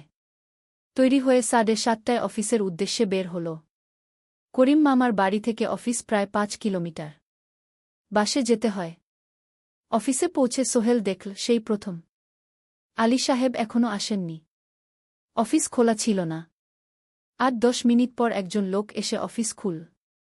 তুমি নতুন? জি। আমি সোহেল। আমি জাহিদ, অ্যাসিস্ট্যান্ট ম্যানেজার। এসো। জাহিদ ভাই সোহেলকে সব কিছু দেখাল। অফিসে মোট ৬ জন কর্মচারী। ২ জন ইঞ্জিনিয়ার, একজন অ্যাকাউন্ট্যান্ট, একজন অ্যাসিস্ট্যান্ট ম্যানেজার, জাহিদ ভাই, একজন রিসেপশনিস্ট, আর এখন সোহেল। সোহেলের কাজ শুরু হলো চা বানানো দিয়ে। তারপর অফিস পরিষ্কার করা, ফাইল গুছানো, কাগজপত্র এক জায়গা থেকে আরেক জায়গায় নিয়ে যাওয়া। কাজ কঠিন না, কিন্তু সারাদিন দৌড়ঝাঁপ করতে হয়। দুপুরে খাবারের জন্য আধা ঘণ্টা বিরতি। সোহেল একটা ছোট হোটেলে গিয়ে ভাতডাল তরকারি খেল। ৫০ টাকা। সন্ধ্যায় অফিস বন্ধ হল। সোহেল ক্লান্ত হয়ে বাসায় ফিরল। কেমন লাগল প্রথম দিন? করিম মামা জিজ্ঞেস করলেন। ভালো মামা। অনেক কিছু শিখলাম। প্রথম মাসের শেষে সোহেল বেতন পেল ৫,০০০ টাকা। সে ৩,০০০ টাকা মাকে পাঠাল। মা ফোনে কাঁদতে লাগলেন। আল্লাহ তোকে ভালো রাখুক সোহেল। সোহেলের চোখেও জল এলো। তার মনে হল সে একটা বড় কাজ করতে পেরেছে। চতুর্থ অধ্যায়, শহরের জীবন। ৩ মাস কেটে গেল। সোহেল এখন শহরের সাথে মিশে গেছে। প্রতিদিন অফিসে যাওয়া আসার পথে সে দেখে হাজারো মানুষের জীবন। কেউ সফল, কেউ ব্যর্থ। কিন্তু সবাই চলছে নিজের পথে। সোহেল অফিসের কাজের পাশাপাশি কম্পিউটার শেখার চেষ্টা করছে। অফিসে একটা কম্পিউটার আছে। যখন কেউ ব্যবহার করে না, তখন সোহেল একটু একটু শিখার চেষ্টা করে। জাহিদ ভাই তাকে সাহায্য করেন। সোহেল, তুমি যদি কম্পিউটার ভালোভাবে শিখতে পারো, তাহলে তোমার ভবিষ্যৎ উজ্জ্বল। জাহিদ ভাই একদিন বললেন। কিভাবে শিখব ভাই? ট্রেনিং সেন্টারে যাও। সন্ধ্যায় ক্লাস আছে। মাসে ২,০০০ টাকা লাগবে। সোহেল ভাবল, ২,০০০ টাকা অনেক। কিন্তু এটা বিনিয়োগ। ভবিষ্যতের জন্য। সে একটা ট্রেনিং সেন্টারে ভর্তি হল। সপ্তাহে ৩ দিন, সন্ধ্যা ৭:৩০ থেকে রাত ৯টা পর্যন্ত ক্লাস। কম্পিউটারের basic, word, excel, PowerPoint, internet ব্যবহার। একদিন অফিস থেকে ফেরার সময় সোহেল একটা দোকানে চা খেতে গেল। দোকানের পাশেই একটা ছোট্ট মুদি দোকান। সেখানে একটা মেয়ে বসে আছে। বয়স হবে ২০-এর কাছাকাছি। সাদাসিধে চেহারা, সাদা শাড়ি পরা, কিন্তু চোখে এক ধরনের দৃঢ়তা। ভাইজা, এক প্যাকেট বিস্কুট দেন কি? সোহেল বলল। মেয়েটা বিস্কুট দিল। ২০ টাকা। সোহেল টাকা দিয়ে যাচ্ছিল, হঠাৎ মেয়েটা বলল, আপনি নতুন এসেছেন এই এলাকায়, তাই না? হ্যাঁ। ৩ মাস হল। কিভাবে বুঝলেন? আপনার চেহারা দেখেই বোঝা যায়। এখনও গ্রামের ছোঁয়া আছে। আর আপনি প্রতিদিন এই পথ দিয়ে যান। দেখেছি কি মেয়েটা হাসল। সোহেলও হেসে ফেল। আপনি খুব পর্যবেক্ষক মনে হচ্ছে গি। জীবনে অনেক কিছু দেখেছি। তাই মানুষকে চিনতে শিখেছি গি। আপনার নাম? মিনা। এই দোকান আমার বাবার। উনি অসুস্থ, তাই আমি দেখছি গু। সেদিন থেকে সোহেল প্রায়ই সেই দোকানে যেতে শুরু করল। মিনার সাথে গল্প করত। ধীরে ধীরে তাদের মধ্যে একটা বন্ধুত্ব তৈরি হল। মিনাও তার জীবনের গল্প বলল। মিনার মা মারা গেছেন যখন সে মাত্র 7 বছরের। বাবা আব্দুল হামিদ একা হাতে মিনাকে বড় করেছেন। মুদি দোকান দিয়ে সংসার চালান। মিনা কলেজে পড়ে, অনার্স সেকেন্ড ইয়ার। সকালে কলেজে যায়, দুপুরে ফিরে এসে দোকান সামলায়। বাবার হার্টের সমস্যা আছে, তাই ভারী কাজ করতে পারেন না। তোমার স্বপ্ন কি? একদিন সোহেল জিজ্ঞেস করল। গ্র্যাজুয়েশন শেষ করে একটা ভালো চাকরি করব। তারপর বাবাকে ভালো চিকিৎসা করাব। তুমি? আমিও চাকরি করে পরিবারকে ভালোভাবে দেখভাল করতে চাই। মা আর বোনকে নিয়ে শহরে আনব একদিন ঘু। দুজনেই নিজেদের স্বপ্নের কথা বলতে গিয়ে বুঝল তাদের স্বপ্ন অনেকটা একই রকম। পঞ্চম অধ্যায়, বিপদ। 6 মাস কেটে গেল। সোহেল এখন আলী সাহেবের খুব প্রিয় কর্মচারী। সে শুধু চাবিস্কুট দেওয়ার কাজই করে না, এখন কম্পিউটারেও কিছু কাজ শিখেছে। ছোটখাটো টাইপিং, ডেটা এন্ট্রি এসব করতে পারে। আলী সাহেব খুশি হয়ে তার বেতন বাড়িয়ে 8,000 টাকা করে দিয়েছেন। একদিন রাতে সোহেল অফিস থেকে ফিরছিল। সেদিন একটু দেরি হয়ে গেছে। রাত প্রায় 9টা। সাধারণত সোহেল সন্ধ্যা 7:30টায় ফিরে। কিন্তু সেদিন অফিসে একটা জরুরি কাজ ছিল। বাস থেকে নেমে সোহেল বাড়ির দিকে হাঁটছিল। হঠাৎ একটা অন্ধকার গলিতে 3 জন লোক তাকে ঘিরে ধরল।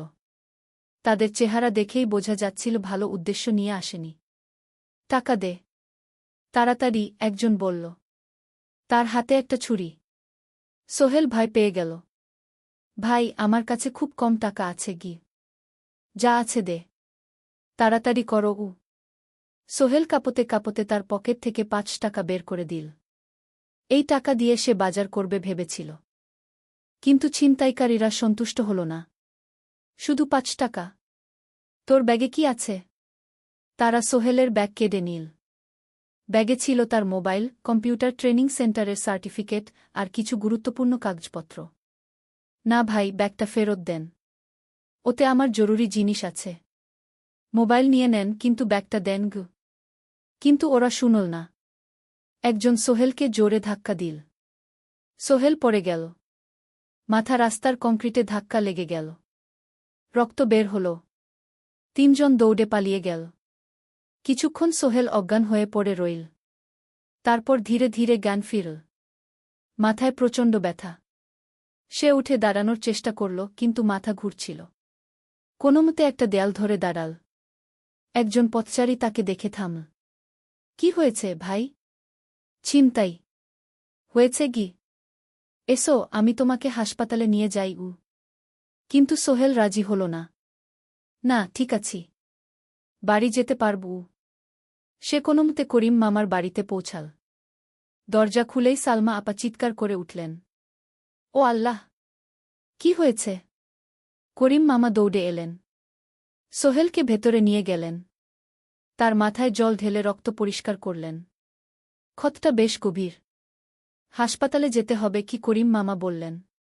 তারা একটা অটোরিকশা নিয়ে নিকটস্থ হাসপাতালে গেলেন। ডাক্তার সোহেলের মাথায় 3টা সেলাই দিলেন। বলল, 1 সপ্তাহ বিশ্রাম নিতে হবে। কোনো ভারী কাজ করা যাবে না। হাসপাতাল থেকে ফিরে সোহেল শুয়ে রইল। তার মনে হচ্ছিল সবকিছু শেষ হয়ে গেছে। মোবাইল চলে গেছে, গুরুত্বপূর্ণ কাগজপত্র চলে গেছে। এখন 1 সপ্তাহ অফিস করতে পারবে না। পরদিন সকালে করিম মামা আলী সাহেবকে ফোন করে সব জানালেন। আলী সাহেব বললেন, ঠিক আছে। সোহেল ভালো হয়ে এলে আসবে। চিন্তার কিছু নেই গি। মিনা যখন এই খবর শুনল, সে সন্ধ্যায় সোহেলকে দেখতে এল। করিম মামার বাড়িতে। সাথে এনেছিল কিছু ফল। কি হয়েছিল? মিনা চিন্তিত গলায় জিজ্ঞেস করল। সোহেল সব বলল। মিনা রেগে গেল। এই শহরে এখন অনেক অপরাধ বেড়ে গেছে।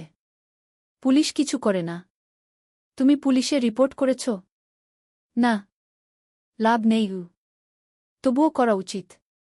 তোমার মোবাইলটা হয়তো খুঁজে পাওয়া যাবে কি। করিম মামা সোহেলকে নিয়ে পুলিশ স্টেশনে গেলেন। জেনারেল ডায়েরি করলেন। কিন্তু পুলিশ খুব একটা আশা দিল না। দেখি কিছু করা যায় কিনা গু। সোহেল বুঝল মোবাইল আর ফিরবে না। সেই এক সপ্তাহ সোহেলের জীবনের সবচেয়ে কঠিন সময় ছিল। সে শুধু শারীরিকভাবেই ক্ষতিগ্রস্ত হয়নি, মানসিকভাবেও ভেঙে পড়েছিল। প্রতিরাতে দুঃস্বপ্ন দেখত। সেই ৩ জন ছিনতাইকারীর মুখ ভুলতে পারছিল না। মিনা প্রায় প্রতিদিন আসত। তাকে সাহস দিত। তুমি হাল ছেড়ো না সোহেল। জীবনে এরকম খারাপ সময় আসে। কিন্তু এটা কাটিয়ে ওঠাই হলো আসল বীরত্ব। সোহেলের মা গ্রাম থেকে ফোন করতেন। করিম মামার মোবাইল থেকে। তুই ভালো আছিস তো? সোহেল মাকে সব সত্যি বলেনি। শুধু বলেছে হ্যাঁ মা, ভালো আছি। একটু জ্বর হয়েছিল। এখন ভালো। ১ সপ্তাহ পর সোহেল আবার অফিসে গেল। আলী সাহেব তাকে দেখে খুশি হলেন। কেমন আছো? ভালো আছি স্যার। ঠিক আছে। তবে প্রথম কয়েকদিন হালকা কাজ করবে গু। সোহেল আবার কাজে মন দিল। কিন্তু একটা জিনিস তাকে খুব কষ্ট দিচ্ছিল, তার মোবাইল নেই। মায়ের সাথে কথা বলতে পারছে না নিয়মিত। করিম মামার মোবাইল চাইতে সংকোচ লাগে। একদিন জাহিদ ভাই তাকে ডাকলেন। সোহেল, আমার একটা পুরনো মোবাইল আছে। তুমি ব্যবহার করো? না ভাই, আমি নাও। আমার কাজে লাগছে না। তুমি রাখো গু। সোহেল কৃতজ্ঞতায় প্রায় কেঁদে ফেল। ধন্যবাদ ভাই। মোবাইল পেয়ে সোহেল প্রথমেই মাকে ফোন করল। মা খুব খুশি হলেন। এতদিন ফোন করিসনি কেন? মা, মোবাইলটা নষ্ট হয়ে গিয়েছিল। নতুন নিয়েছি। মায়ের গলায় স্বস্তি ফুটে উঠল। ৬ষ্ঠ অধ্যায়, নতুন সুযোগ। আরও ৩ মাস কেটে গেল। সোহেল পুরোপুরি সুস্থ হয়ে গেছে। তার জীবন আবার স্বাভাবিক হয়ে এসেছে। সে এখন কম্পিউটার ট্রেনিং শেষ করেছে। সার্টিফিকেট পেয়েছে। কিন্তু একটা ঘটনা তার জীবনে বড় পরিবর্তন নিয়ে এলো। একদিন সকালে আলী সাহেব তাকে ডাকলেন। সোহেল, বসো। সোহেল বসল। মনে একটু ভয় লাগছিল। আলী সাহেব কি তাকে বকবেন? সোহেল, তুমি তো এখন কম্পিউটার চালাতে পারো? জি স্যার, একটু একটু শিখেছি। ভালো। আমি তোমার কাজ দেখছি। তুমি খুব পরিশ্রমী আর সৎ। আমাদের কোম্পানিতে এরকম মানুষের দরকার গু। সোহেল কিছু বুঝতে পারছিল না। আমি তোমাকে একটা সুযোগ দিতে চাই। আমাদের কোম্পানি একটা ট্রেনিং প্রোগ্রাম চালু করছে নতুন কর্মচারীদের জন্য। ৬ মাসের কোর্স। কম্পিউটার, অ্যাকাউন্টিং, ভবন নির্মাণের হিসাব নিকাশ, প্রজেক্ট ম্যানেজমেন্ট সব শিখবে। কোম্পানি সব খরচ দেবে। ট্রেনিংয়ের সময় তোমার বেতনও চলবে। রাজি আছো? সোহেল বিশ্বাস করতে পারছিল না। স্যার, সত্যি? আমাকে এত বড় সুযোগ দিচ্ছেন? হ্যাঁ। তুমি ভালো ছেলে, পরিশ্রমী। আমি তোমাকে এগিয়ে দিতে চাই। ভবিষ্যতে তুমি এই কোম্পানির একজন গুরুত্বপূর্ণ কর্মচারী হবে। সোহেল কৃতজ্ঞতায় প্রায় কেঁদে ফেল। ধন্যবাদ স্যার। আমি কঠোর পরিশ্রম করব। আমি জানি। সেদিন সন্ধ্যায় সোহেল মিনার দোকানে গেল। মিনাকে খবরটা দিল। মিনা খুব খুশি হল। তার চোখে জল এসে গেল। তুমি পারবে সোহেল। আমি জানি। সোহেল তার মা আর বোনকেও ফোন করে খবরটা দিল। মা কাঁদতে লাগলেন। তোর বাবা বেঁচে থাকলে কত খুশি হতো। ট্রেনিং শুরু হলো পরের মাস থেকে। প্রতিদিন সকালে ৩ ঘন্টা ক্লাস, তারপর বাকি সময় অফিসের কাজ। ক্লাসে ৫ জন নতুন কর্মচারী। সবাই তরুণ, উৎসাহী। শিক্ষক ছিলেন একজন অভিজ্ঞ ইঞ্জিনিয়ার। নাম রহিম স্যার। তিনি খুব ভালোভাবে সব কিছু বুঝাতেন। কম্পিউটার, অ্যাকাউন্টিং, এক্সেলে জটিল ক্যালকুলেশন, প্রজেক্টের বাজেট তৈরি, সময় ব্যবস্থাপনা সব। সোহেল পুরো মনোযোগ দিয়ে শিখতে লাগল। সন্ধ্যায় বাড়ি ফিরে প্র্যাকটিস করত। করিম মামার ছেলের কাছ থেকে একটা ল্যাপটপ ধার নিত কখনো কখনো। ৬ মাস পরে ট্রেনিং শেষ হল। সবাই সার্টিফিকেট পেল। আলী সাহেব একটা অনুষ্ঠান করলেন। সোহেল সেরা পারফর্মার হিসেবে একটা বিশেষ পুরস্কার পেল, ৫,০০০ টাকা বোনাস। আলী সাহেব ঘোষণা করলেন, সোহেল, আজ থেকে তুমি আমাদের জুনিয়র অ্যাকাউন্ট অ্যাসিস্ট্যান্ট। তোমার বেতন 15,000 টাকা গু। সোহেল অবাক হয়ে গেল। 8,000 থেকে 15,000, প্রায় দ্বিগুণ। সেদিন রাতে সোহেল ঘুমাতেই পারল না। খুশিতে উত্তেজনায় তার চোখে ঘুম নেই। সে ভাবল তার জীবন কিভাবে বদলে যাচ্ছে। 2 বছর আগে যে রিকশা চালাত, আজ সে একটা নামকরা কোম্পানির অ্যাকাউন্ট অ্যাসিস্ট্যান্ট। 7ম অধ্যায়, প্রেম ও প্রস্তাব। 1.5 বছর হয়ে গেল সোহেলের চট্টগ্রাম আসার। সে এখন একজন সফল যুবক। তার মা গ্রামে খুব খুশি। প্রতি মাসে সোহেল 10,000 টাকা পাঠায়। ছোট বোন ঋতু এখন কলেজে ভর্তি হয়েছে সোহেলের পাঠানো টাকায়। মায়ের চিকিৎসাও ভালোভাবে হচ্ছে। মিনার সাথে সোহেলের সম্পর্ক এখন আর শুধু বন্ধুত্ব নয়। দুজন দুজনকে ভালোবাসে। কিন্তু কেউ কাউকে সরাসরি বলার সাহস পায়নি। প্রতিদিন দেখা হয়, গল্প হয়, কিন্তু সেই একটা কথা বলা হয়ে ওঠে না। একদিন শুক্রবার ছুটির দিন। সোহেল মিনাকে বলল, আজ কি একটু ঘুরতে যাবে? কোথায়? পতেঙ্গা বিচ। তুমি কি কখনো গেছ? না। কিন্তু আমার দোকান গু। শুক্রবার। তোমার বাবা সামলাবে গু। মিনা রাজি হয়ে গেল। দুপুরে দুজনে বাস নিয়ে পতেঙ্গা গেল। সমুদ্র দেখে মিনা অবাক হয়ে গেল। কি সুন্দর! দুজনে বালিতে বসল। ঢেউয়ের শব্দ শুনতে শুনতে গল্প করছিল।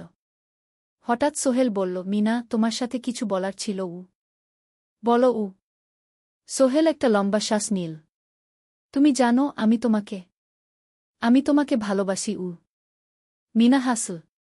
তার চোখ ভিজে গেল। জানি। আমিও তোমাকে ভালোবাসি সোহেল গু। সোহেল অবাক হয়ে গেল। সত্যি? হ্যাঁ। অনেকদিন ধরেই জানি। তুমি আমার জীবনে এসে সব কিছু বদলে দিয়েছ। তোমার সাথে থাকলে আমার মনে হয় আমি যে কোনো কিছু করতে পারব গু। দুজনে কিছুক্ষণ চুপ করে বসে রইল। সমুদ্রের ঢেউ এসে পায়ে লাগছিল। সূর্য পশ্চিমে ঢলে পড়ছে। আকাশ লালকুমলা হয়ে গেছে।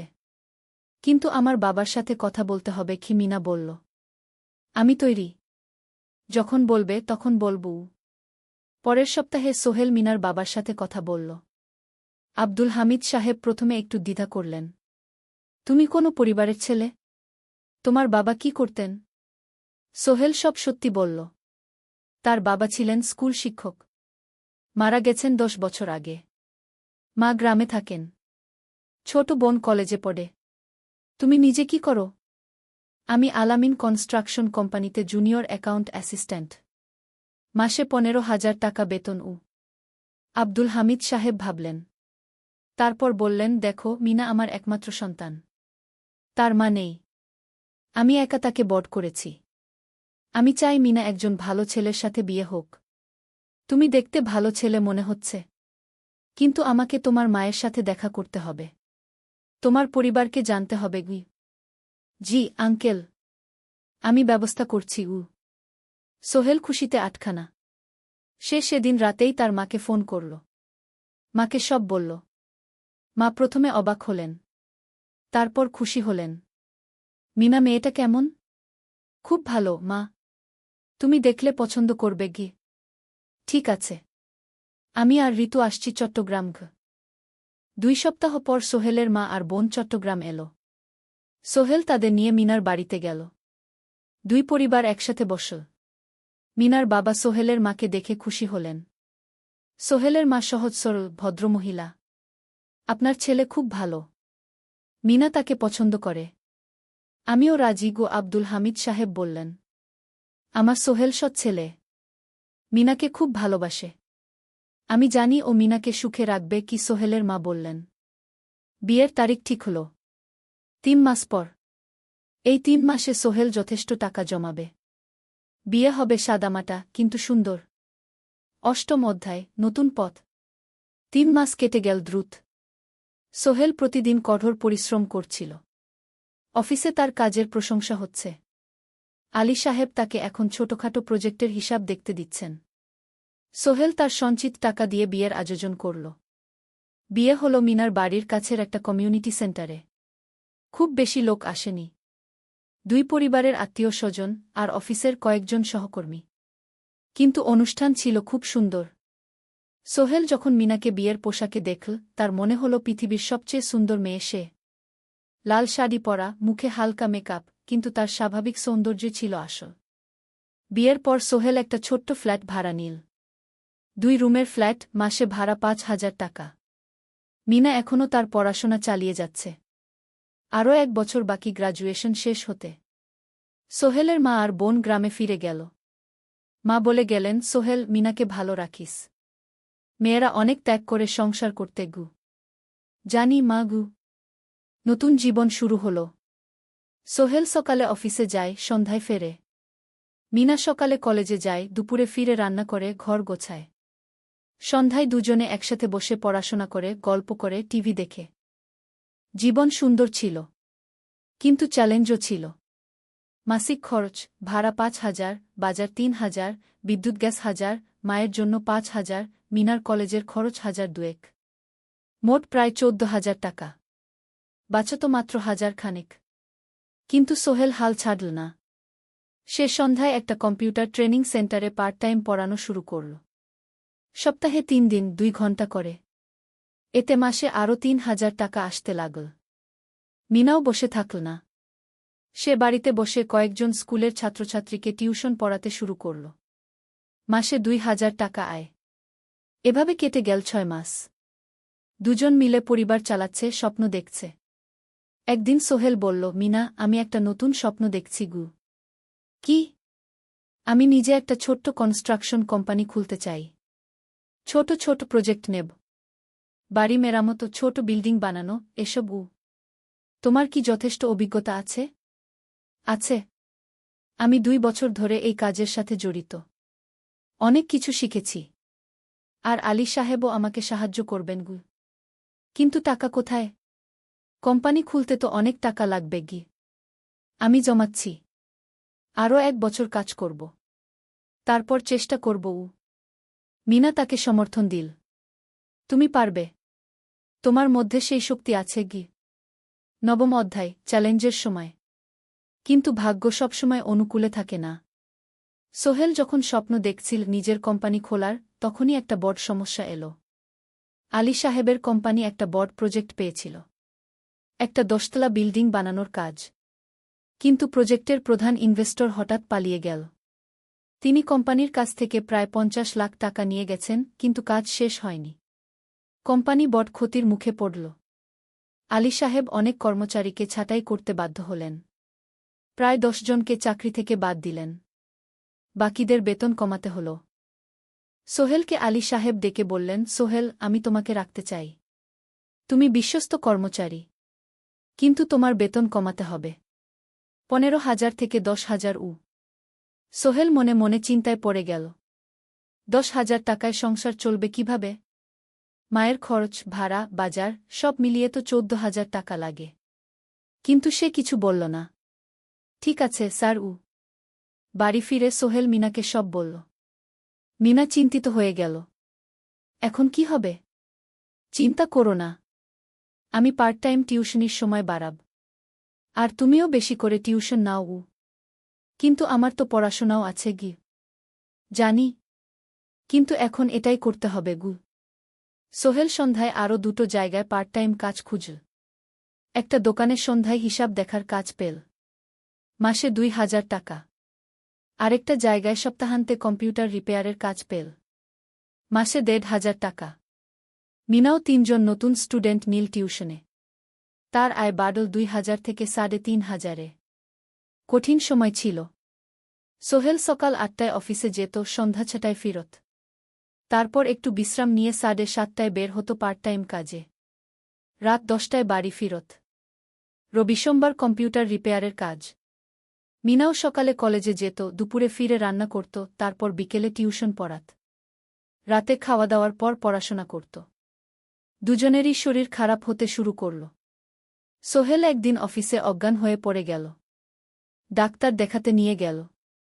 ডাক্তার বলল, অতিরিক্ত পরিশ্রম। শরীরে পুষ্টির অভাব। ঠিকমতো খাচ্ছেন না মনে হচ্ছে গি। সত্যি কথা, খরচ বাঁচাতে সোহেল আর মিনা অনেক সময় কম খেত।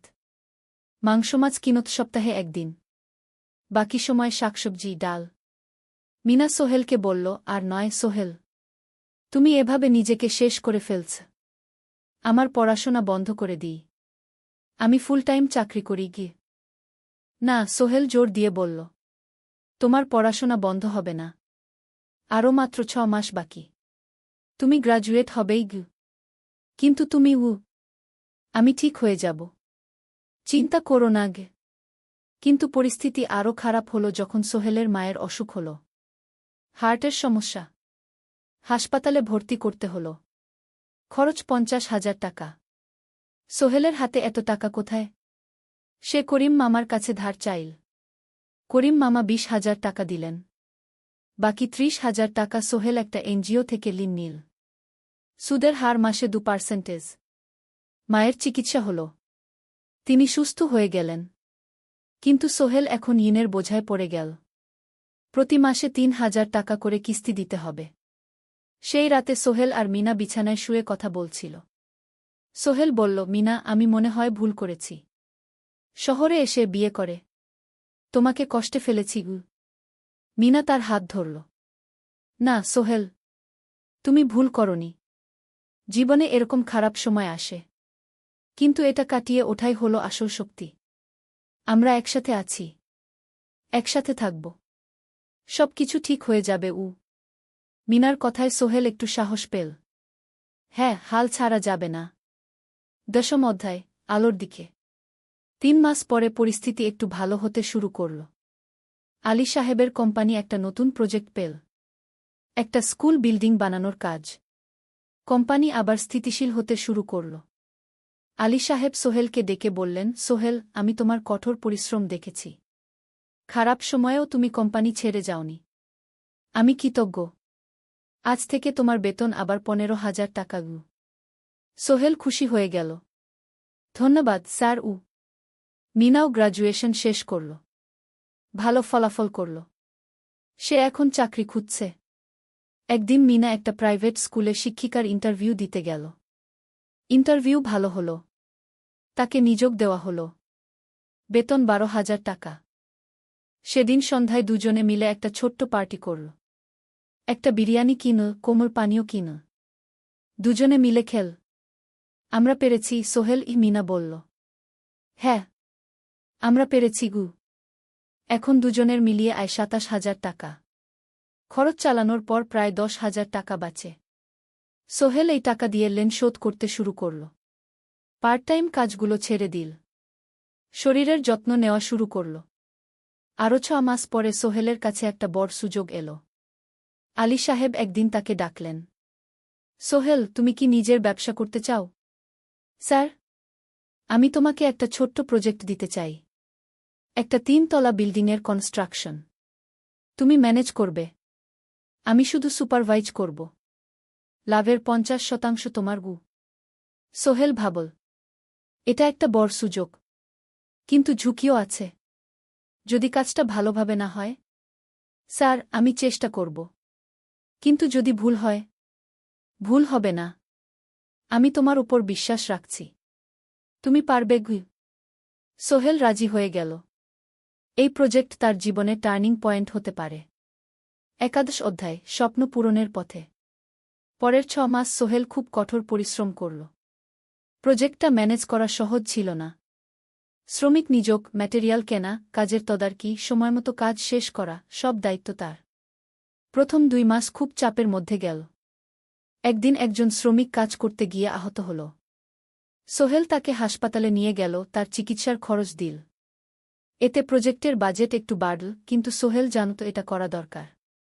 আরেকদিন ভুল ম্যাটেরিয়াল ডেলিভারি হল। সোহেল সেগুলো ফেরত পাঠাল, সঠিক জিনিস আনাল। এতে 3 দিন দেরি হল, কিন্তু কাজের মান ঠিক রইল। মিনা তাকে সবসময় সাপোর্ট করছিল।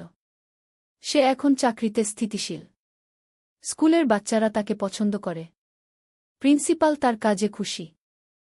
প্রজেক্ট শেষ হল 6 মাসে। সময়মতো, বাজেটের মধ্যে। বিল্ডিংয়ের মালিক খুব খুশি হলেন।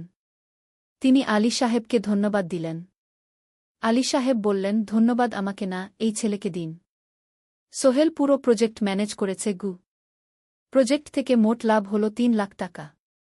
সোহেল পেল 1.5 লাখ টাকা। তার জীবনে এত টাকা এই প্রথম। সে করিম মামার ঋণ শোধ করল। এনজিওর বাকি ঋণ শোধ করল। তারপর তার মাকে 50,000 টাকা পাঠাল।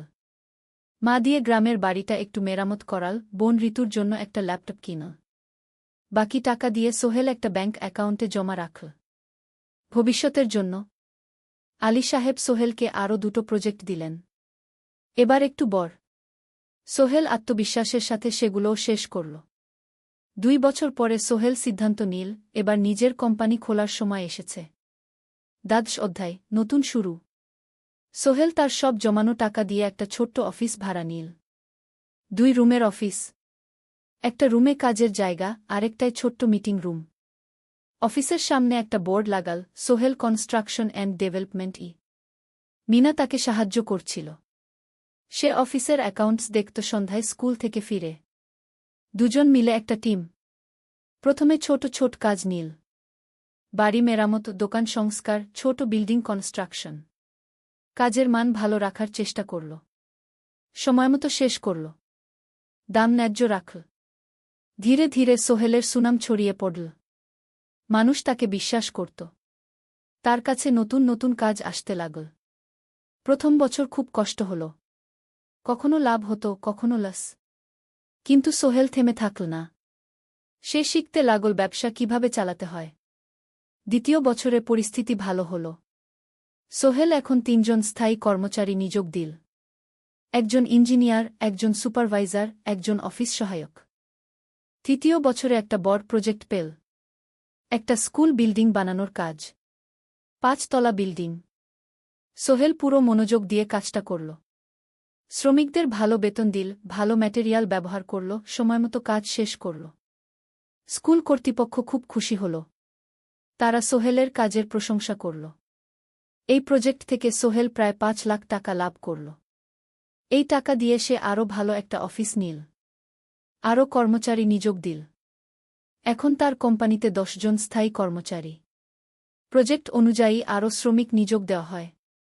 ত্রয়োদশ অধ্যায়, পরিবার। এদিকে সোহেল আর মিনার সংসারেও খুশির খবর এল। মিনা গর্ভবতী। 9 মাস পর তাদের একটা মেয়ে হল। নাম রাখল সারা। সারা যখন জন্মাল, সোহেলের মা আর বোন চট্টগ্রামে এল। মা 1 মাস থেকে গেলেন। মিনাকে সাহায্য করলেন। সোহেল এখন একটা বড় ফ্ল্যাট ভাড়া নিয়েছে। 3 রুমের ফ্ল্যাট। একটা রুমে সোহেল, মিনা, একটায় সারা, আরেকটায় অতিথি রুম। মায়ের জন্য সোহেল সিদ্ধান্ত নিল তাকে চট্টগ্রামে নিয়ে আসবে। গ্রামে একা থাকা ঠিক না। কিন্তু মা রাজি হলেন না। না বাবা, আমি গ্রামেই থাকব। এখানে আমার পরিচিত মানুষ আছে। তোর বোনকে নিয়ে যা। ও ঢাকায় পড়ছে, চট্টগ্রামে এনে ভালো কোথাও ভর্তি করিয়ে দেগি। সোহেল তাই করল। ঋতুকে চট্টগ্রাম বিশ্ববিদ্যালয়ে ভর্তি করিয়ে দিল। ঋতু এখন সোহেলের ফ্ল্যাটে থাকে, বিশ্ববিদ্যালয়ে পড়ে। সোহেলের মনে হল তার জীবন এখন পরিপূর্ণ। স্ত্রী, মেয়ে, বোন সবাই তার কাছে। ব্যবসা ভালো চলছে। মা গ্রামে সুখে আছেন। চতুর্দশ অধ্যায়, সফলতার শিখরে। 5 বছর কেটে গেল। সোহেল এখন একজন সফল উদ্যোক্তা। তার কোম্পানি কি সোহেল কনস্ট্রাকশন অ্যান্ড ডেভেলপমেন্ট এখন চট্টগ্রামে বেশ পরিচিত। প্রায় 30 জন কর্মচারী তার অধীনে কাজ করে। সোহেল এখন শুধু ছোট প্রজেক্ট করে না, বড় বড় প্রজেক্টও করে। একটা 8 তলা বিজনেস কমপ্লেক্স বানানোর কাজ পেয়েছে। একটা হাসপাতাল বিল্ডিং বানাচ্ছে। মিনা এখনও স্কুলে পড়ায়। সে এখন ভাইস প্রিন্সিপাল। সাথে সোহেলের কোম্পানির অ্যাকাউন্টস ম্যানেজার। 2 জন মিলে ব্যবসা চালা। সারা এখন 4 বছরের। স্কুলে ভর্তি হয়েছে। খুব চালাক মেয়ে। ঋতু বিশ্ববিদ্যালয় থেকে গ্রাজুয়েট হয়ে একটা ব্যাংকে চাকরি পেয়েছে। একদিন আলী সাহেব